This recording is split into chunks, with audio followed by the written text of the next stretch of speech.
Programme pilote pour les étudiants dans la communauté francophone en situation minoritaire. Programme pilote pour les étudiants dans la communauté francophone en situation minoritaire. Voilà. Il y a de cela quelques jours, je suis venu vous donner cette information sur laquelle le Premier ministre de l'immigration fédérale, le Premier ministre fédéral de l'immigration, Marc Miller, disait ceci: il songeait à mettre sur pied un tel programme. Et je reviens encore aujourd'hui pour vous dire que ce programme est déjà effectif. Ce programme est déjà conçu, c'est déjà conçu. Et ça sera bientôt effectif. Plus précisément le 26 août 2024, ce programme entre en vigueur. Donc aujourd'hui, je viens encore avec cette information pour partager avec vous. Il y aura encore du job et j'ai préféré commencer cette vidéo à l'extérieur. Voilà. Je suis là dans un petit endroit. J'ai voulu aller un peu là-bas sur le banc public là, mais il y a un peu trop de gens là-bas. Donc du coup, voilà l'environnement où je suis actuellement. Je suis dans un petit truc d'attraction des enfants. Voilà, regardez comment je suis habillé. Je rentre du job. Bon, j'ai bien voulu commencer cette vidéo à l'extérieur pour finir à l'intérieur parce qu'il faudrait que je partage ça avec vous sur mon écran d'ordinateur. Du coup, je vous disais ceci, le programme est déjà conçu et sera effectif d'ici le 26. Pour ceux qui ne me connaissent pas encore, moi c'est Ismaël Fongan, étudiant international. Bienvenue sur ma chaîne autonome. Sur cette chaîne, je vous partage mon expérience. Je vous donne des astuces, des conseils, comment procéder pour pouvoir réaliser sa procédure d'immigration de soi-même. Alors si ce contenu t'intéresse vraiment, abonne-toi, active la cloche de notification pour ne pas rater mes prochaines vidéos. Voilà. Ceci est dit, aujourd'hui nous allons parler de ce nouveau programme qui est déjà sur pied et qui doit être effectif le 26 août 2024 pour ceux qui aiment les nouveautés, pour ceux qui aiment faire des choses quand ça vient de sortir. C'est vraiment très important d'être les premiers à bénéficier de ce programme. Voilà. Je vous annonce comme ça pour que vous ayez le temps de vous apprêter si vous voulez participer à cela. Ok. J'ai dit programme pilote pour les étudiants internationaux dans la communauté francophone en situation minoritaire.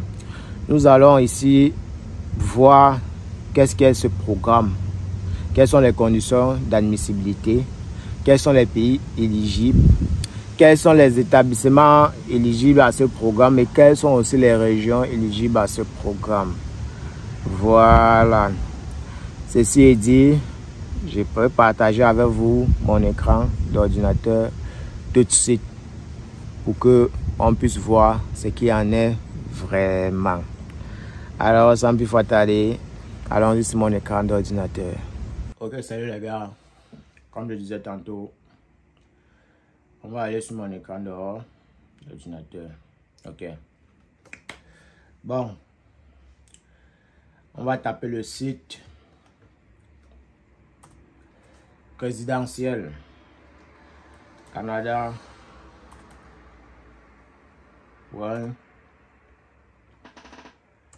J'ai tapé virgule, j'ai tapé quoi? Canada.ca. Voilà ça. Voilà le site. Bon, il faut que je tape ça pour que vous voyez comment j'ai arrivé là-bas. Premier lien. Voilà, voici le seul et unique site du gouvernement canadien. Ok? N'allez pas vous en arrêter. N'allez pas. Voici le seul et l'unique site.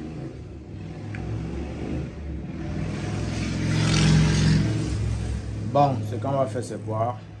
On passe sur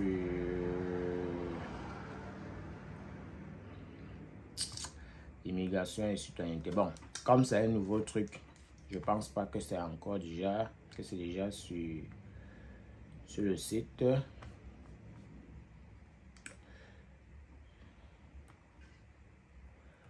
Vous voyez ce que je suis en train de faire. Hein?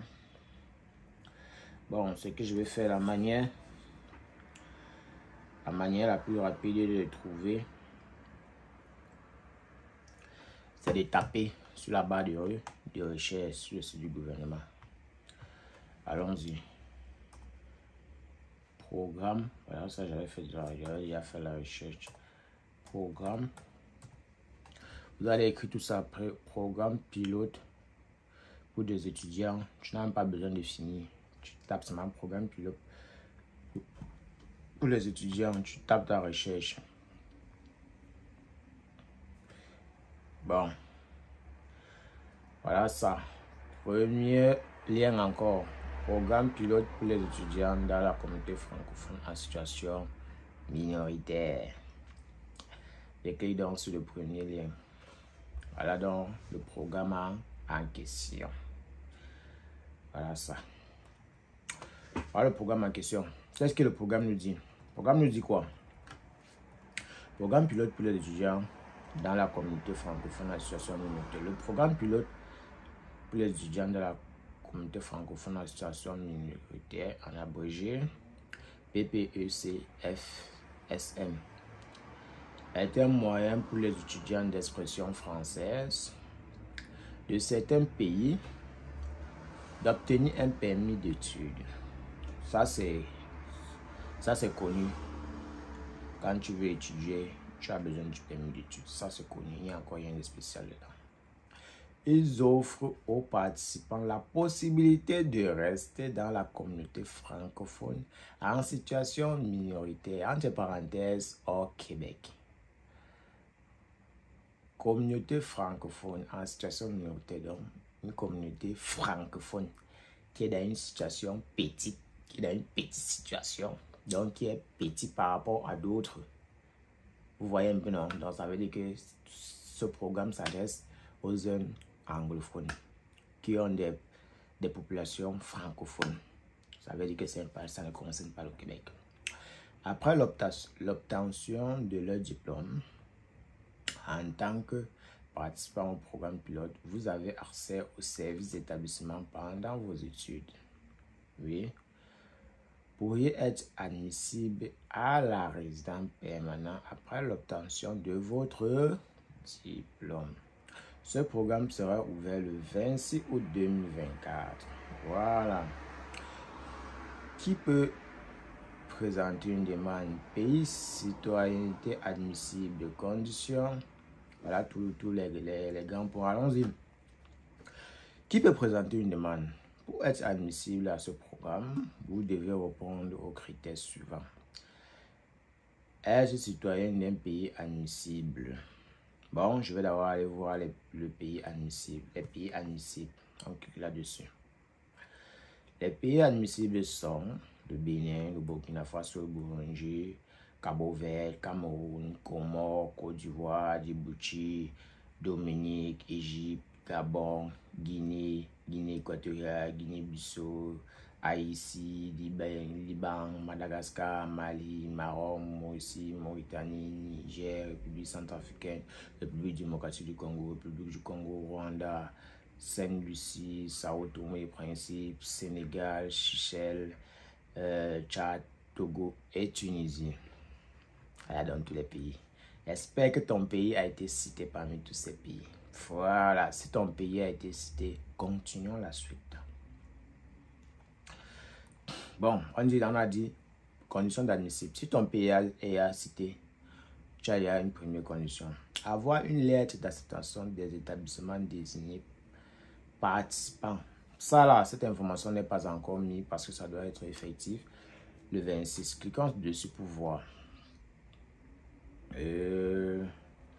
Établissements participants. Ils ont dit au fur et à mesure que les accords seront conclus avec les établissements d'enseignement au Québec pour participer au programme, ils seront ajoutés. Donc, pour le moment, les établissements participants ne sont pas encore ajoutés. Donc, du coup, vous allez venir le 26 août pour voir ces établissements en question et pouvoir faire la demande d'admission dans ces établissements. Donc voilà la deuxième condition. Tu dois avoir une lettre d'admission dans un établissement participant à ce programme qui indique que vous présentez une demande dans le cadre du programme pilote. Donc ça veut dire que la demande d'admission, tu peux déjà avoir ta demande d'admission maintenant, mais donc c'est qu'on sort la liste des établissements et que parmi ces établissements, tu as déjà eu l'admission. Cette admission n'est pas valable pour ce programme. L'admission qui doit être valable, c'est l'admission qui doit être dit par l'établissement que tu es admis sur le programme pilote. Donc ton admission doit être écrit là-dedans que tu participes au programme pilote. Voilà. Donc ceux qui auront déjà l'admission quand les établissements vont sortir, vous allez dire que oh non, ne jubilez pas trop. Allons-y. Oui, le programme d'études doit répondre aux exigences du programme pilote. La preuve que vous avez les moyens, ça c'est évident. Il faut avoir les moyens pour venir étudier au Canada. Ça c'est la procédure là vraiment la plus coûteuse. Venir en tant qu'étudiant, je vous dis franchement, il faut avoir les moyens. Le programme d'études doit répondre aux exigences du programme pilote. Preuve que vous avez les moyens de payer vos frais de scolarité, vos frais de subsistance et pour vous et pour les membres de votre famille que vous accompagnez au Canada. Donc vous pouvez venir avec votre famille si vous avez les moyens, bien sûr. Voilà.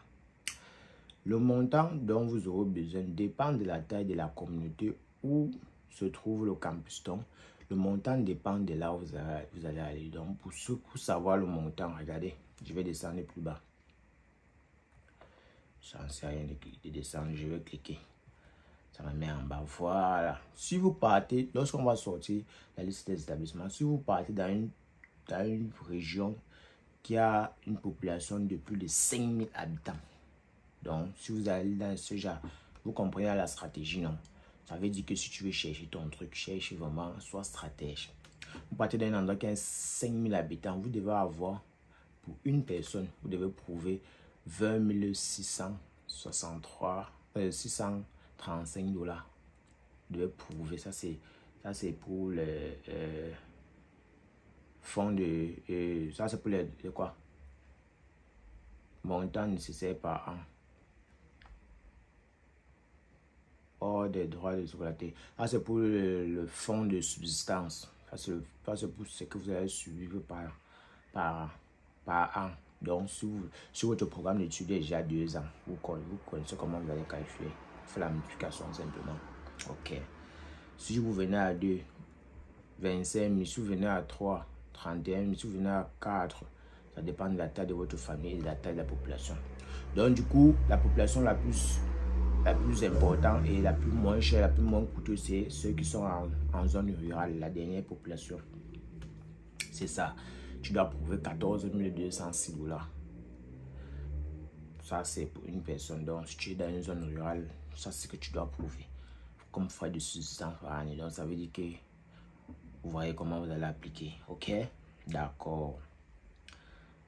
Donc, vous allez prouver les frais de subsistance. Dépend de la taille. Oui, on a dit vivre à l'extérieur du Canada au moment de la demande. Tu dois être à l'extérieur du Canada au moment de la demande.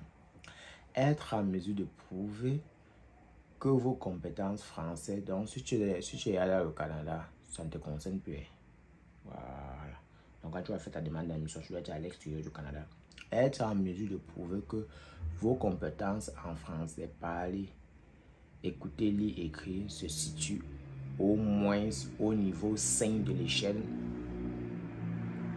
des niveaux de compétences linguistiques canadiens. Donc tu dois être au moins à l'échelle 5. Pour ça, il faut les tests. Vous voyez. Donc, tu peux déjà commencer à faire ton test. Si tu veux participer à ce programme, fais déjà ton test français. Hein? Fais ton test français.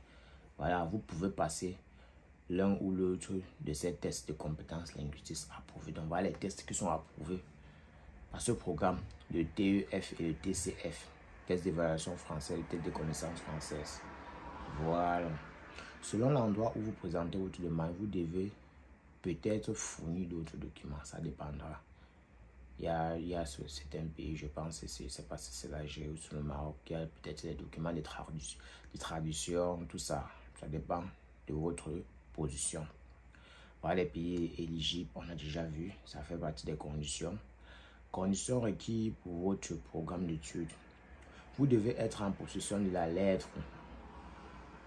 Ah, c'est déjà, lorsque tout a été fait, tu dois être en possession de la lettre d'un programme d'établissement, d'un établissement désigné qui indique que vous présentez une demande dans le cadre de ce programme. Votre programme doit répondre aux critères suivants. Être de niveau au secondaire. Voilà encore une condition. Être à temps plein. On n'allait pas chercher les formations qui ne sont pas à temps plein. Écoutez, être d'une durée de 2 ans ou plus, minimum 2 ans. 1 an là, les gens qui vont chercher les formations de 900 heures là, ça ne vous concerne pas. Mener à l'obtention d'un grade ou d'un diplôme. Donc, soit ta formation doit mener à l'obtention d'un grade ou d'un diplôme. Donc, ça soit une formation professionnelle, que ce soit le cégep, que ce soit l'université. Voilà. Avoir le français comme principale langue d'enseignement. Donc, là où tu vas aller faire ta demande, premièrement, ça doit être dans une zone bilingue et ta formation doit être en 50% du français. Ok? L'établissement d'enseignants désigné, on a déjà vu ça. Au fur et à mesure, on doit mettre la somme d'argent dont vous avez besoin. On a déjà vu ça. Et amener les membres de votre famille. Vous pouvez faire venir votre époux, votre conjoint, de faire vos enfants. Tout ça dépend de vous. Si vous venez avec votre conjoint, on peut leur donner un permis de travail ouvert. Si vous avez les capacités, vous avez les moyens de prouver. Ça dépend de vous. Donc, c'est l'argent qui est en jeu ici. Accès au service d'établissement pendant vos études. En tant que participant de ce programme, vous avez accès au service pendant vos études. Donc, vous pouvez contacter l'établissement d'enseignement pour connaître les services offerts, obtenir l'aide à votre arrivée au Canada grâce à la connexion francophone. Vérifier si la communauté dans laquelle vous devez étudier est une communauté francophone accueillante. Actuellement, il y a 14 communautés francophones accueillantes.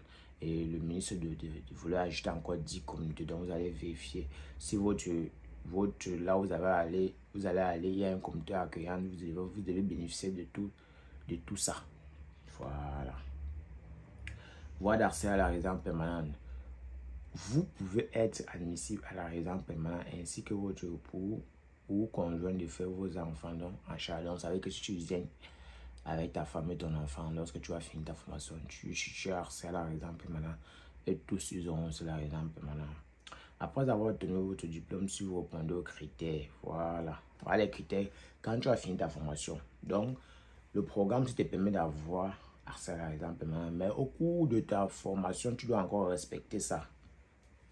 Vous êtes résident au Canada, au Québec. Ça, c'est le premier truc. Vous avez un statut de résident temporaire valide au moment de votre au moment où vous présentez votre demande. Deuxième condition, vous avez obtenu un grade ou un diplôme admissible pendant que vous participez au programme SIDON. Après ça, voilà les trois conditions qui doivent faire que tu dois avoir accès à la résidence permanente. C'est très facile. Déjà, si tu as ton admission déjà dans l'un de ces établissements, c'est déjà la première condition. Tu es hors du Québec. La deuxième condition, tu dois être résident temporaire valide au moment de ta demande. C'est normal. Quand tu finis ta formation, tu es résident temporaire. Donc, les deux premières conditions sont déjà unies. La troisième condition est la plus importante. C'est que la formation que tu as fait, tu as été admise par ce programme. Donc, tu dois avoir. Donc, c'est très facile. Donc, si tu appliques déjà à ça, tu sais déjà qu'à la fin de ta formation, tu dois appliquer à la résidence permanente sans discuter. Je pense que c'est tout. On reviendra le 26 pour voir les établissements désignés et voir les régions, tout ça. Mais déjà, toujours est-il, c'est que ces régions, déjà vous connaissez déjà le Nouveau-Brunswick, l'île Prince-Édouard, la Nouvelle-Écosse, tout ça. Ce sont tous des jeunes anglophones. Voilà, nous sommes ici. C'est cette information que je voulais donc partager avec vous aujourd'hui. Bon, ce que je vais ajouter aujourd'hui, c'est que je vais aider 5 personnes. Aider 5 personnes à participer à ce programme. Je t'aide à faire ça. Ça veut dire quoi? Ça veut dire que tu me contactes. Voilà mon numéro, tu me contactes. Pourquoi tu me contactes? Rassure-toi que tu as ton garant financier. Si tu n'as pas ton garant financier, que tu as tes moyens, tes propres moyens, c'est toi-même qui vas gérer ta procédure. Si tu n'as pas tes propres moyens, tu dois avoir un garant financier. C'est la condition pour me contacter. Si tu as ça et que tu as ton argent, donc garant financier, ça inclut tout. Si tu as l'argent, ça veut dire que tu as la capacité de prouver que tu as les moyens pour payer ta scolarité, de survivre. Tout ça, contacte-moi. Je vais t'aider à faire ta procédure de A à Z. Et tu dois avoir ta procédure propre. Je vais t'aider dans ta procédure. Et je dois être transparent avec toi. Tu dois voir comment ta procédure avance. Tu dois voir à quel niveau nous sommes avec la procédure. Donc, je donne la chance à 5 personnes qui veulent bien que je les aide à suivre le dossier. Me contacter. Si vous avez déjà ces conditions réunies, contactez-moi. Ok les gars, nous sommes au terme de notre vidéo. Merci d'avoir regardé jusqu'à là. Abonnez-vous pour m'encourager, partagez, likez. On dit sur ça, on dit à la prochaine les gars.